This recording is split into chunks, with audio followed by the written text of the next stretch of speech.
As I listened to the locals talking about the beauty of Iška Valley, I knew I had to visit it. I arrived in the evening, ready for a night hike with headlight, and the determination to cross the cold river to find a place to set camp.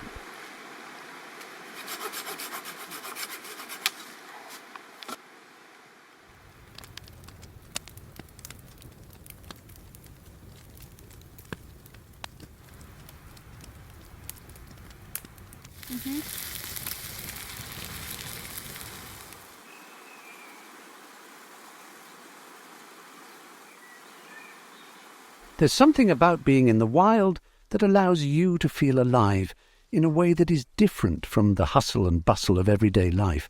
It's as if nature invites you to be present, to forget about everything else, and simply be in the moment.